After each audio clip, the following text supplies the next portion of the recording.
धनंजय मुंडेंच्या बाबतीमध्ये तुम्ही पेपरला वाचलं, त्यांच्यावर कृषी विभागाचे जे आरोप झाले त्याच्यामध्ये न्यायालयाने काय सांगितलं त्यांना त्याच्यामध्ये कुठेही क्लीन चिट दिली, कुठेही त्यांचा दोष नाही। परंतु जी काही बदनामी व्हायची ती तर झाली। तुम्ही तर सगळ्यांनी काय पेपर म्हणजे पेपरलाही बातम्या आल्या, प्रिंट मीडियामध्ये, इलेक्ट्रॉनिक मीडियामध्ये पण दाखवलं, सगळीकडे रकानेच्या रकाने आले।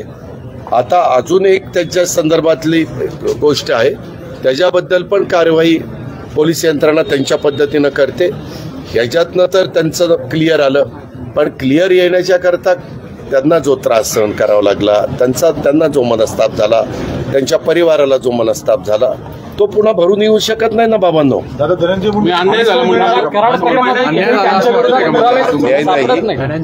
त्यांना एक मिनिट, कृषीच्या बाबतीमध्ये त्यांच्यावर जे आरोप झालेले आहे ते मी म्हणत नाही, न्यायालयाने सांगितलं।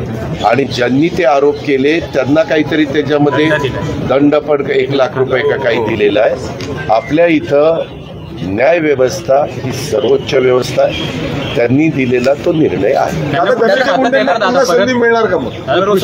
त्या संदर्भामध्ये अजून एका गोष्टीच्या संदर्भात माहिती आम्ही घेतोय, त्याचे पूर्णपणे मला वाटतं न्यायालयीन चौकशी चालू आहे। ती चौकशी झाल्यानंतर त्याबद्दलचे सगळं वस्तुस्थिती पुढे येईल, आणि वस्तुस्थिती पुढे आली आणि हे अशाच पद्धतीनं त्याच्यामध्ये त्यांचा दुरान्वयी संबंध नसेल तर आम्ही त्यांना पुन्हा संधी देऊ।